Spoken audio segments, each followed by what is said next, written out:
Hello friends, welcome to my channel Anjali World of Creation.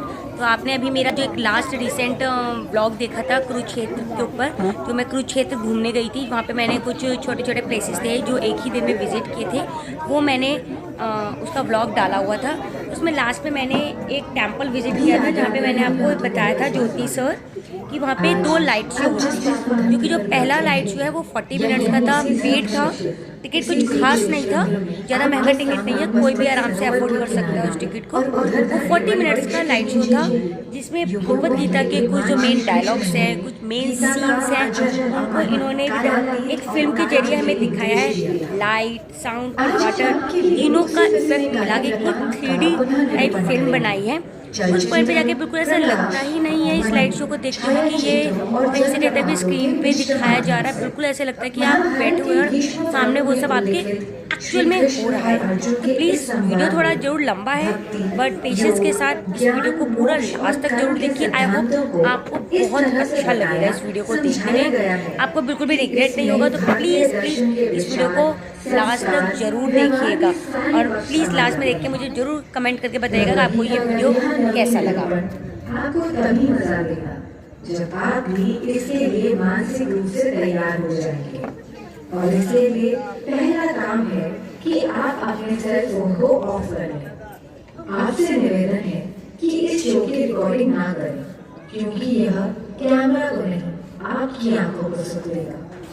तो कृपया अपने फोन बंद कर लीजिए और आनंद लीजिए उस वचन का, प्रवचन का, नीति वचन और धर्मोपदेश का जो सदा सर्वदा से शाश्वत है, सर्वव्यापी है, सार्वभौम है।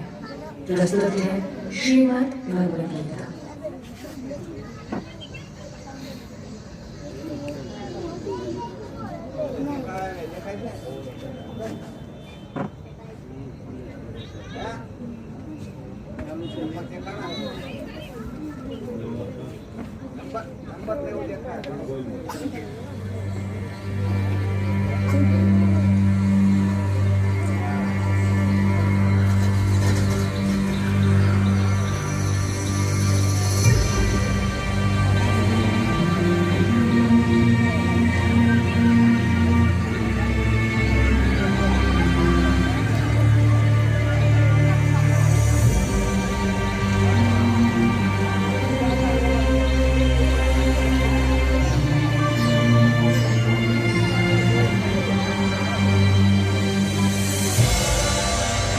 समय सदा गतिमान रहा, बहता रहा, चलता रहा, और मैं अचल अटल अडिग यही एक जगह गड़ा रहा, खड़ा रहा। पर फिर भी हम साथ थे, क्योंकि समय के अनादि अनंत अखंड अछेद अभेद अनवरत प्रवाह को मैंने अपने इसी स्थान से, थान से, ठौर से सतत सनातन निरंतर देखा है। इसी थान से मैंने थानेश्वर महादेव या स्थानेश्वर को इस धर्म क्षेत्र में आते देखा है। इसी स्थान से मैंने सारी सृष्टि के रचयिता प्रजापति ब्रह्मा को विष्णु जी की नाभि से स्वयं सर्जित होते देखा है। इस जगह से मैंने सरित सरस्वती की धर्म धारा को कलकल बहते निहारा है, और इसी ठौर से मैंने त्रिशतवती नदी को प्रवाहित होते देखा है। यही गड़े खड़े मैं साक्षी रहा हूं ब्रह्मा जी के ब्रह्म सरोवर बनाने और उसमें नहाने का। यहीं से मैंने सन्निध सरोवर में 7 सरस्वतियों को समाहित होते अवलोकित किया है। और इस ज्योतिसर से तो मेरा जन्म का नाता है। इस सरोवर के किनारे जन्म लेकर, इसके जल से सिंचित होकर इसी स्थल पर इतिहास को बनते, बिगड़ते, बदलते देखा है। आपके सम्मुख विद्यमान इस वट वृक्ष ने, इस पुरातन पवित्र पावन ब्रह्मावर्त में मैंने वेदों को अवतरित होते और पुराणों को विरचित होते देखा है। फिर अष्टांग धर्म स्थापित करने वाले सत्यनिष्ठ दानी दयालु प्रतापी राजा कुरु के समय मैंने इस क्षेत्र, इस धर्म क्षेत्र को कुरुक्षेत्र कहलाते भी देखा है। भरत कुल और कुरु वंश के वंशज राजा कुरु का समय ऋग्वेद का काल कहलाता था, जब आर्यों के इसी उत्तरवेदी ब्रह्मवेदी आर्याना में अपौरुषेय वेदों का अवतरण हुआ। इस पवित्र भूमि ब्रह्मावर्त में मैंने सहस्त्राधिक हवन कुंडों की यज्ञाग्नि में मंत्रोच्चार के साथ गोत्र की समिधा पढ़ते और पूरी धरती को सुगंधित धूम्र से सुवासित होते भी देखा है। फिर कुरुराज के प्रपौत्रों कौरवों और पांडवों के समय मैंने इसी कुरुक्षेत्र को युद्ध क्षेत्र में बदलते देखा है। केवल 5 पद तो मांगे थे पांडु पुत्रों ने, पानीपत, सोनीपत, बागपत, तिलपत और इंद्रपत। और जब 5 गांव देने से भी मना कर दिया धृतराष्ट्र के पुत्रों ने, तो युद्ध अवश्यम भावी हो गया था। एक ऐसा युद्ध जिसमें एक वंश, एक नगर, एक राज्य, एक राजधानी, एक देश, एक संस्कृति, एक युग नहीं, पूरे भारतवर्ष को महाभारत नाम की रक्त रंजित मृत्यु और महानाश के मुख में धकेल दिया था।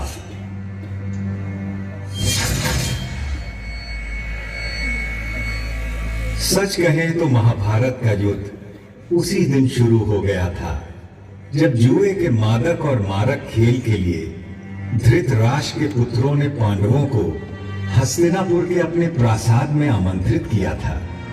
जिसे द्यूत का व्यसन हो, उसे जुए की चौपट से दूर रखना असंभव होता है। पांडवों की ओर से युधिष्ठिर पासे फेंक रहे थे और कौरवों की ओर से मामा शकुनी। एक एक कर सारे गांव गांव धन धान्य और संपत्ति पांडव हारते चले गए। दूसरे भाइयों ने बड़े भाई को आगे खेलने से रोकने के अनेक यत्न किए, किंतु जैसे ही युधिष्ठिर मानने को होते, शकुनी उन्हें और उकसा देता। ऐसा कैसे हो सकता है कि पांडवों के बड़े राजकुमार के पास एक भी दांव लगाने के लिए कुछ भी न हो? और कुछ तो होगा, कोई रथ घोड़ा, दास दासी, चाकर भृत्य, स्त्री। हाँ, एक चीज है मेरे पास, मेरी पत्नी द्रौपदी, मैं उससे दांव पर लगाता हूँ। भैया, द्रौपदी कोई वस्तु नहीं, हम पांचों की पत्नी है वो। फिर कैसे आप उसे?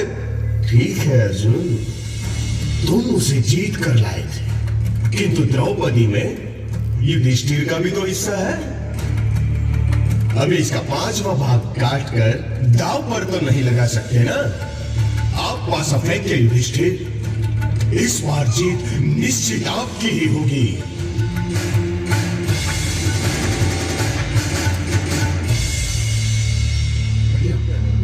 पैरासिटामोल पिला दो इसको बहुत। ठीक है। 3 ml पिला दो।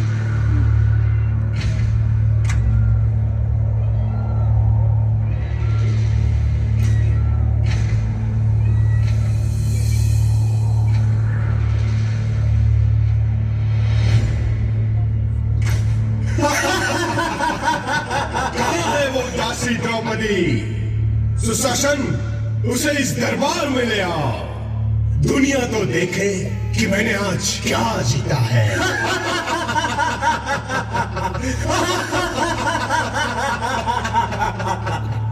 पूरे राजमहल में सन्नाटा पसरा था और उस नीरव मौन में केवल सुयोधन का अट्टहास गूंज रहा था।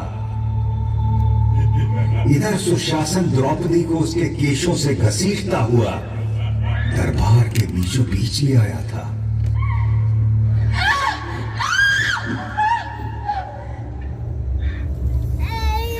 पांच पतियों की पत्नी पांचाली, उस दिन तो तुम्हें ठीक से देख नहीं पाया था, किंतु आज तुझे देखकर मैं अचंभित हूँ रूपवती द्रुपद कन्या।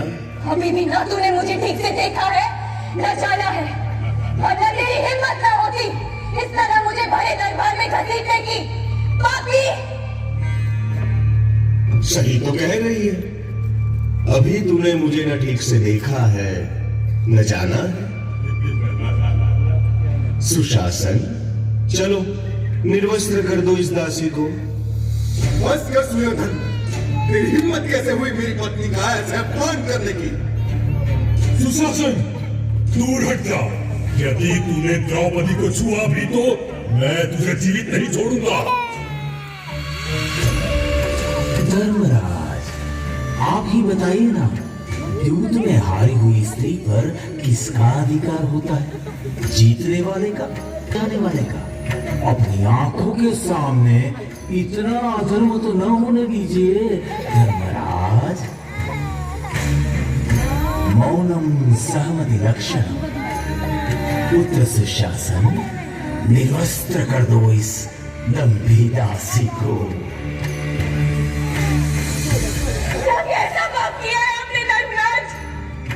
अपनी पत्नी को मनुष्य नहीं, एक सूक्ष्म संपत्ति समझकर दांव पर लगा दिया।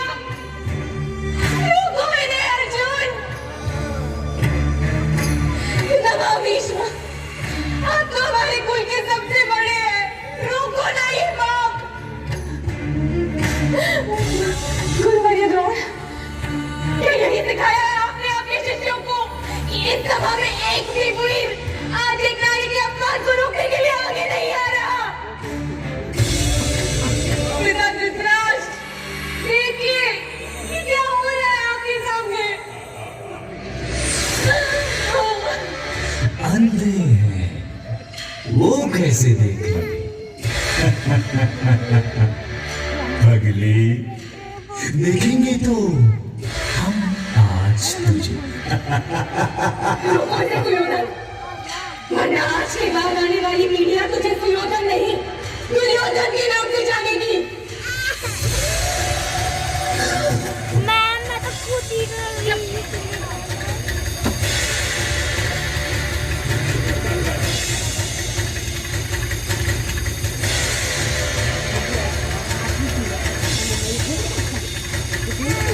हे सखा, हे कृष्ण, हे कन्हैया, तू ही बचा सकता है लाज अपनी इस सखी की।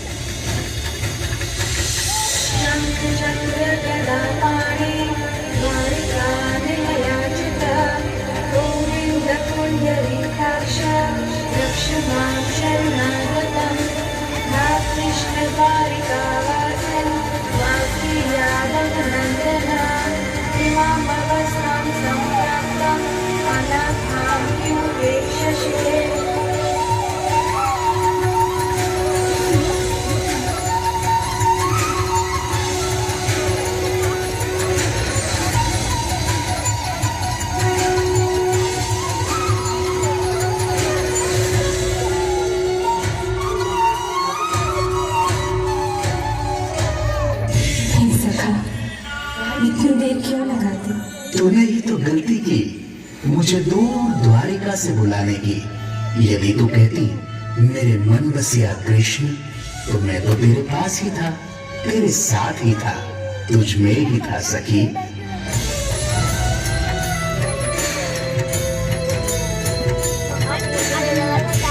कृष्ण ने उस दिन अपनी सखी कृष्णा की लाश तो बचा ली, किंतु इस घोर पाप, इस जघन्य अपराध, संपूर्ण स्त्री जाति के इस अनादर के बाद संसार को प्रलयंकारी युद्ध से बचाना अब केशव के लिए भी संभव नहीं था।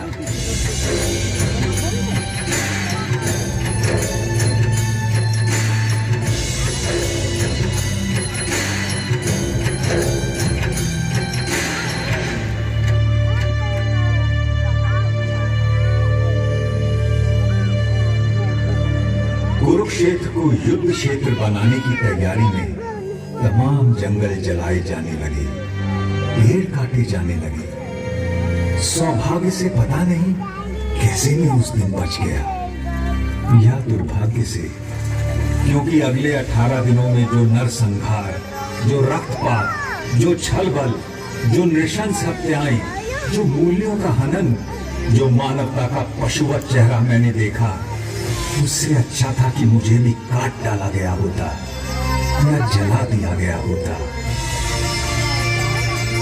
किंतु सबसे विस्मयकारी, विलक्षण और विचित्र था युद्ध का पहला दिन। कौरवों पांडवों की 18 अक्षौहिणी सुसज्जित सेनाएं यहीं सामने के मैदान में एकत्र होने लगी।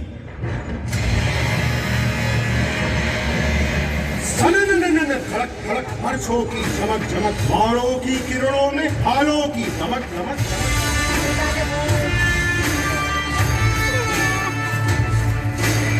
अश्वों की खड़क खड़क खड़क खड़क खड़क खड़क, रथध्वज की लहक लहक लहक लहक लहक लहक, मृत्यु आलिंगन को वीरों की ललक ललक, सेना की तड़क भड़क, ललकारे चहक चहक, भूले हो गर्व से जो जीत दिखे झलक झलक झलक झलक, गज सेना धमक धमक धमक धमक,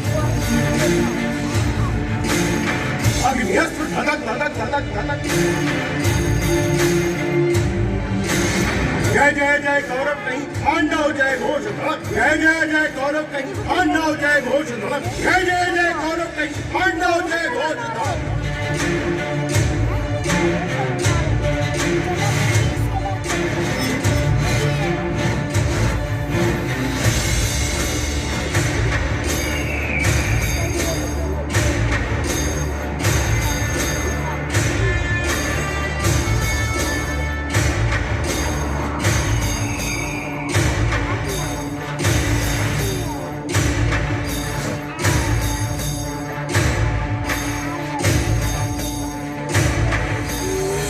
इधर कुरुक्षेत्र में युद्धोन्मुख सेनाएं एकत्र हो चुकी थी और उधर दूर हस्तिनापुर के राजप्रासाद में बैठे अंधे राजा धृतराष्ट्र सब कुछ देखने को व्याकुल थे।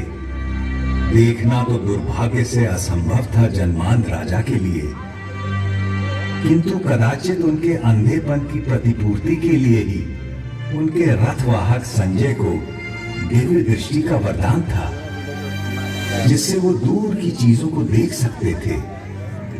व्यथित धृतराष्ट्र ने संजय से पूछा, धर्म क्षेत्र कुरुक्षेत्र में जब मेरे और पांडु के बेटे युद्ध के लिए एकत्र हो गए हैं, तो संजय उन्होंने क्या किया है?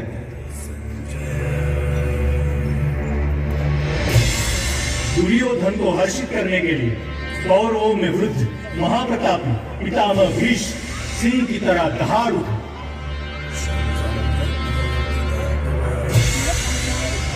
और उन्होंने युद्ध का शंख फूंक दिया है।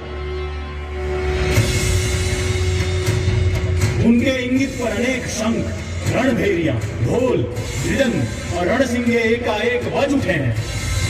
दूसरी ओर श्वेत अश्वों वाले बड़े रथ में आरूढ़ धनुर्धर अर्जुन और उनके सारथी माधव कृष्ण बैठे हैं। उन दोनों ने भी अपने अपने दिव्य शंख पांचजन्य और देवदत्त बजा दिए। उधर भीम ने अपना पौंड्र शंख बजाया तो युधिष्ठिर ने अनंत विजय में फूंक मार दी। पांडवों की ओर से और भी अनगिनत शंख बज उठे हैं स्वामी, और उनके विस्फोटक कोलाहल आकाश धरती कंपित हो उठी, और आपके पुत्रों के साथियों और समर्थकों के हृदय भी कांप गए हैं महाराज। जब पांडु पुत्र अर्जुन ने देखा कि अस्त्र शस्त्र चलने ही वाले हैं, तो उसने भी अपना धनुष गांडीव उठा लिया। किंतु तभी एक विचित्र बात हुई। अर्जुन ने अपने सारथी ऋषिकेश कृष्ण से कहा कि वो उनके रथ को दोनों सेनाओं के बीचों बीच ले जाएं, ताकि वो देख सकें कि उन्हें किस किस से लड़ना है, किन्हें मारना है, किन पर विजय प्राप्त करनी है। और अच्युत उनका रथ लेकर आगे बढ़ चले हैं।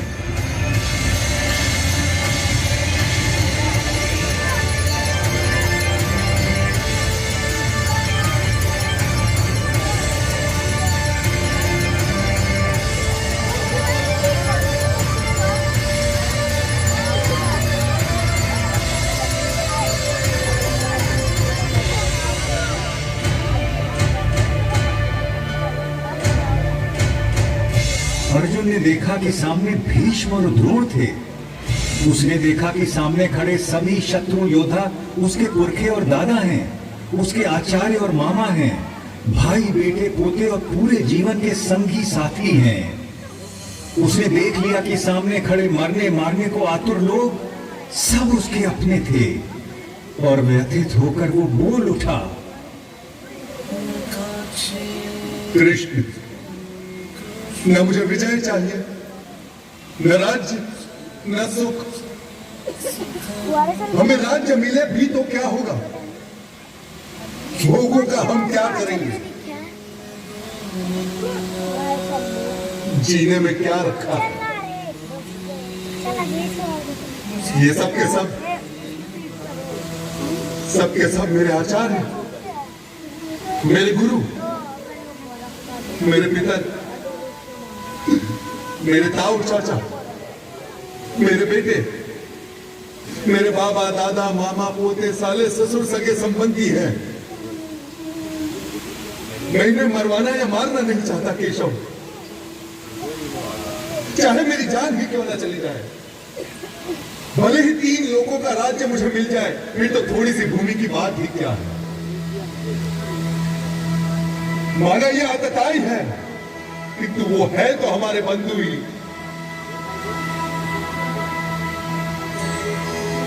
अपने कुटुंबियों को मारकर माधव हम सुखी कैसे हो सकते हैं?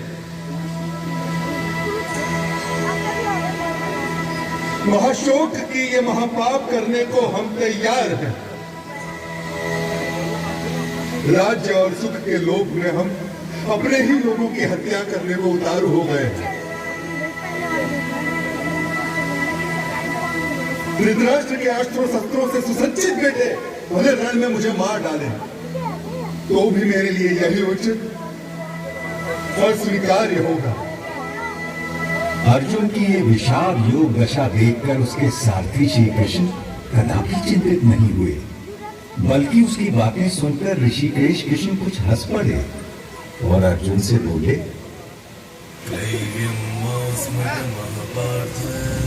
कायर मत बन पार्थ, यह तुझे शोभा नहीं देता। हृदय की शुद्ध दुर्बलता को त्याग दे और उठ खड़ा हो जा। तू तो परंतप है, तेरा काम है शत्रुओं को हराना, बैरियों को मारना।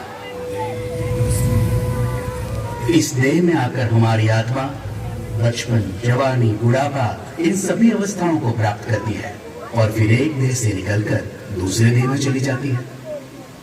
इस देह परिवर्तन को देखकर कोई भी धीर बुद्धि व्यक्ति कभी भ्रमित नहीं होता है अर्जुन।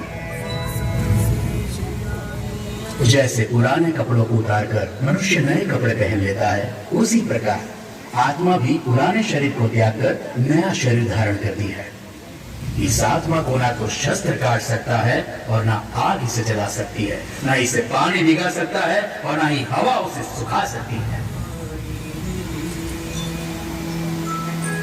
यूं सांख्य योग की बारीकियों को आगे समझाते हुए कृष्ण बोले, कुरुनंदन, इस योग में व्यवसायिक बुद्धि और कर्म निर्धारक बुद्धि दोनों एक ही है, लेकिन जो अव्यवसायी है, अकामी है, अकर्मण्य है, उसकी बुद्धि तो अनंत शाखाओं में बढ़कर भटक जाती है अर्जुन।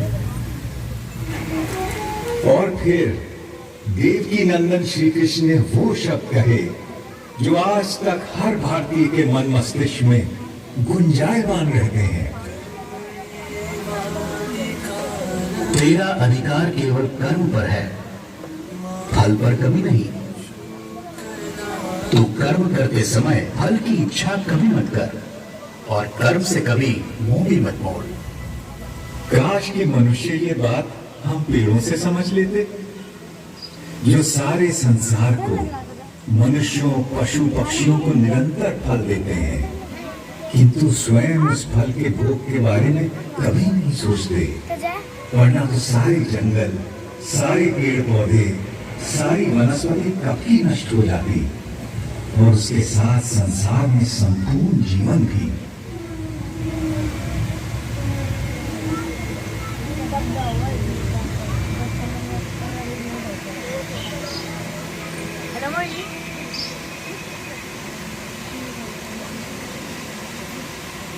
आपकी बातें मिली जुली सी है जनार्दन, और आप मुझे भ्रमित कर रहे हैं। कृपया निश्चित करके कोई भी एक बात कहे जिससे कि मेरा कल्याण हो देवकी नंदन। और आपका जन्म तो कई युगों के बाद हुआ था, सतयुग, त्रेता युग, फिर आप सब कैसे जानते हैं कि आरंभ में ये सब कहा गया था? भरतवंशी अर्जुन, जब जब धर्म का ह्रास होता है और अधर्म बढ़ता है, तब तब मैं अपने आप को स्वयं सर्जित करता हूं। भले लोगों की रक्षा के लिए, बुरों के नाश के लिए और धर्म की स्थापना के लिए मैं बार बार अवतार लेता हूँ, हर कल्प में होता हूँ।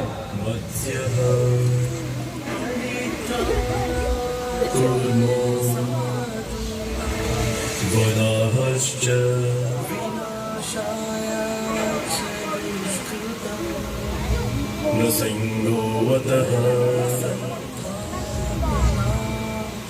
वामनः रामो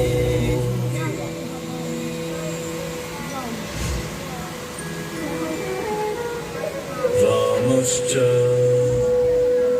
चतुर्दशः। अर्जुन के सीधे संशय के बाद भगवान ने उसे ध्यान योग के बारे में इस प्रकार बताया। श्रद्धावान, खोजी और इंद्रियों को जीत चुके व्यक्ति को ही ज्ञान प्राप्त होता है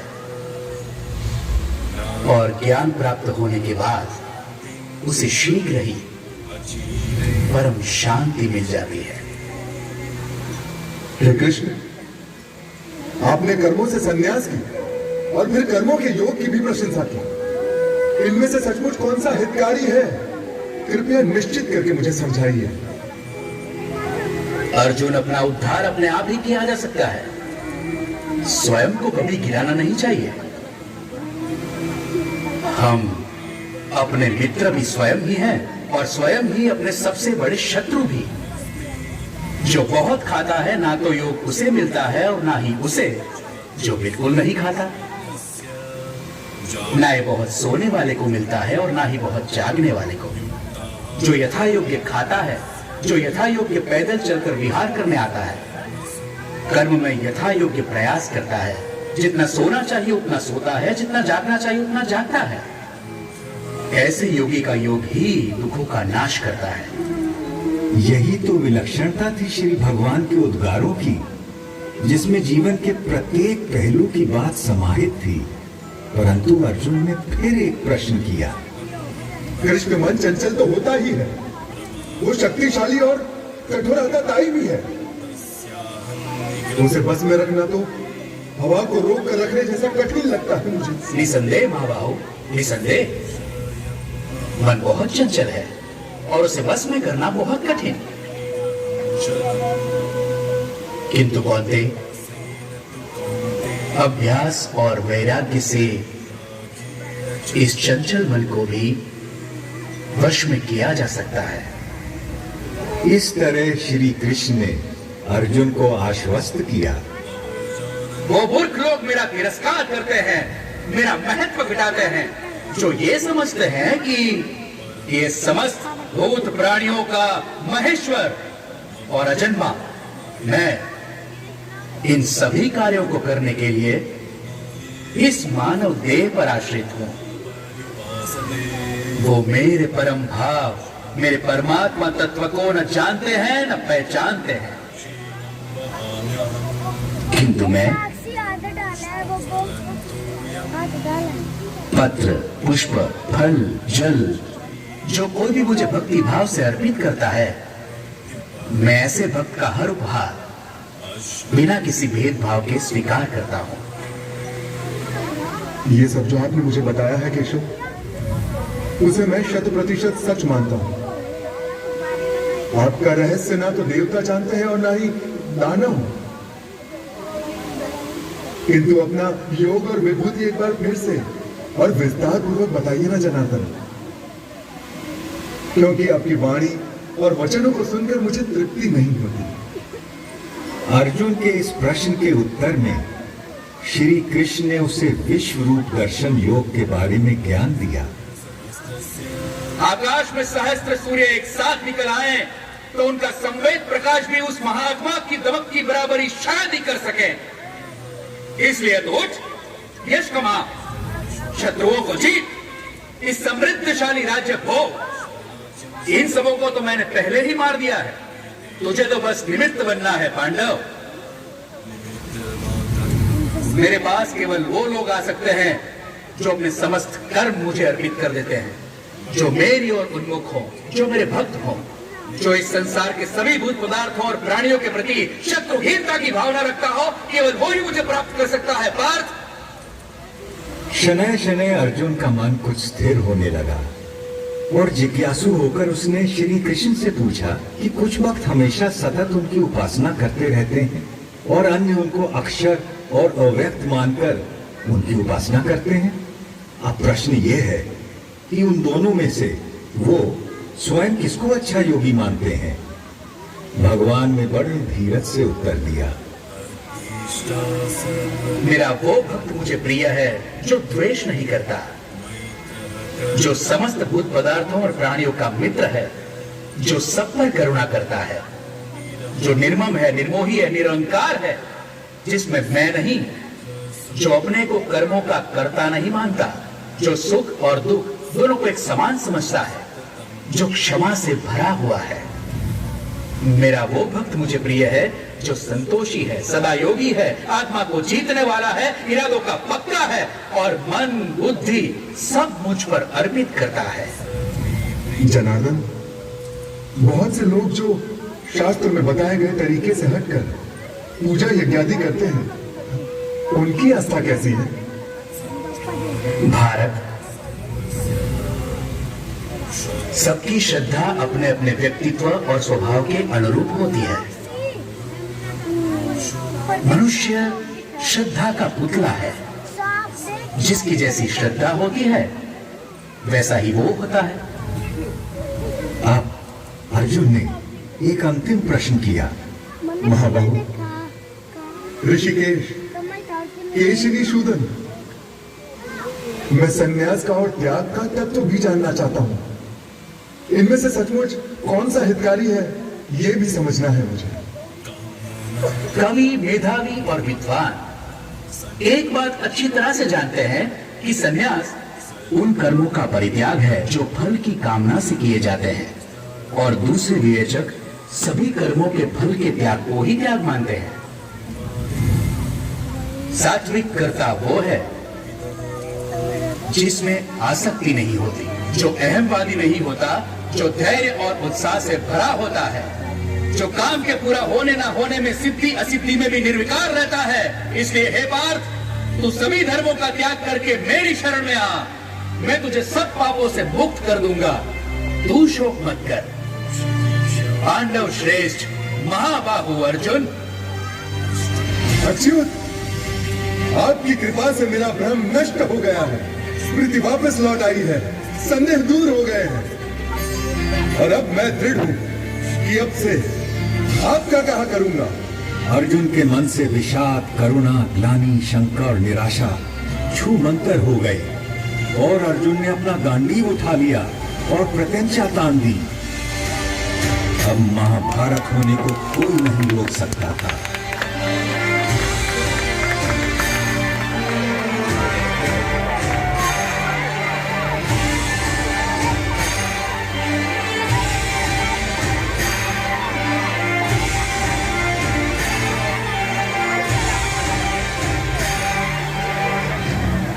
उधर दूर हस्तिनापुर में धृतराष्ट्र के सम्मुख बैठे दूरदृष्टा संजय के मन से भी सारी शंकाएं और भय दूर हो चले और वो अपने भरतार कौरव नरेश से स्पष्ट बोल पड़ा, जहां योगेश्वर श्री कृष्ण, धनुर्धर अर्जुन, वहीं लक्ष्मी होगी, वहीं विजय होगी, वहीं कल्याण होगा, वहीं अचल नीति का व्यवहार होगा। ये मेरा मानना है और ये मेरा मत भी।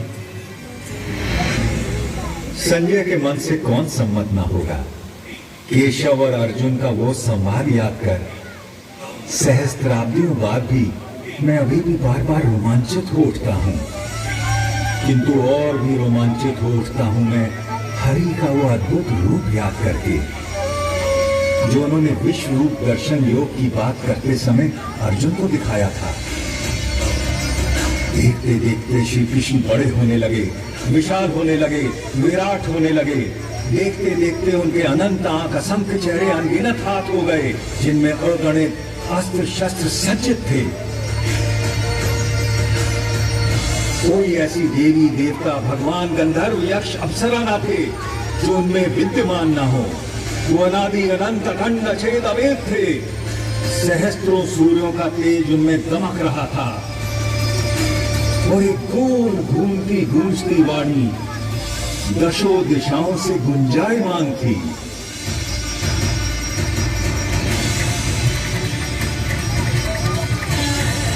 मैं अक्षर हूँ, अनिर्देश्य हूँ, अव्यक्त हूँ, सर्वज्ञ हूँ, चिंतन से परे कूटस्थ हूँ, अचल हूँ, ध्रुव हूँ। मैं ही भूतों के भीतर स्थित आत्मा, उनका निजित्व, उनका अपनापन हूँ। आदित्यों में मैं विष्णु, प्रकाश पुंजों में सूर्य, मारुतों में मारीचि, नक्षत्रों में चंद्र, वेदों में सामवेद, देवताओं में इंद्र, इंद्रियों में मन, प्राणियों में चेतना, रुद्रों में शंकर, यक्षों में कुबेर, वसुओं में अग्नि, पर्वतों में मेरु, पुरोहितों में बृहस्पति, सेनापतियों में स्कंद, जलाशयों में समुद्र, महर्षियों में भृगु, वाणी में ओम, यज्ञों में जप, अचल पदार्थों में हिमालय, पेड़ों में अश्वत्थ, देवर्षियों में नारद, गंधर्वों में चित्ररथ, मुनियों में कपिल, अश्वों में उच्चैःश्रवा, गजों में ऐरावत, मनुष्यों में राजा, हथियारों में वज्र, गौओं में कामधेनु, जन्मदाताओं में कामदेव, नागों में वासुकी, पशुओं में सिंह, पक्षियों में गरुड़, मछलियों में मगरमच्छ, पवनकर्ताओं में पवन, ऋचाओं में बृहत्साम, छंदों में गायत्री, ऋतुओं में वसंत, नदियों में गंगा, शस्त्रज्ञों में राम, विद्याओं में आध्यात्म, सृष्टियों का आरंभ, अंत, मध्य मैं ही हूँ। कभी समाप्त होने वाला काल भी मैं हूँ पार्थ, सबका हरण करने वाली मृत्यु मैं हूँ, भविष्य में होने वाले जन्मों का कारण भी मैं ही हूँ। मैं विश्व तो मुख हूँ, ये पूरा विश्व मेरा मुख है।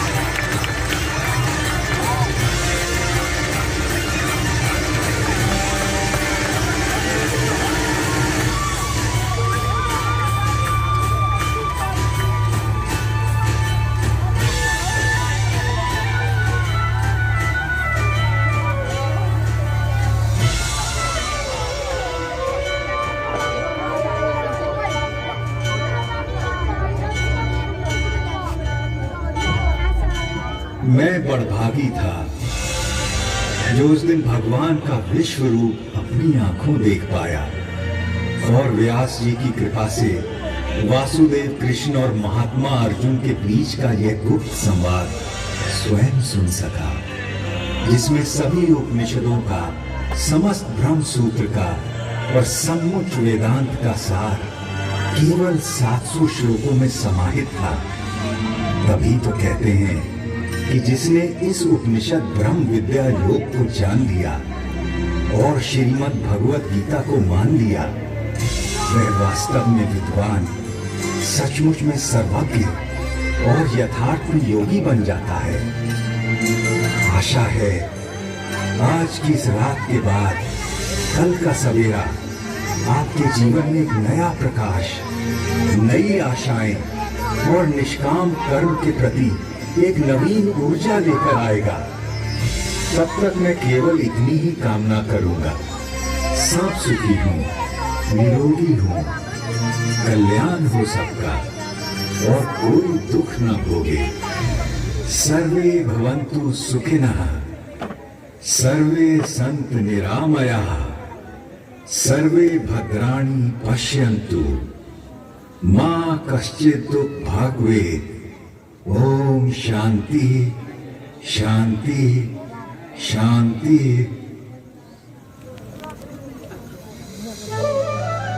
होप आपको ये वीडियो अच्छा लगा होगा और प्लीज़ आपको अच्छा नहीं भी लगा, जैसा भी आपको ये वीडियो लगा हो, ये लाइट शो लगा है, तो प्लीज़ कमेंट बॉक्स में ज़रूर कमेंट कीजिएगा।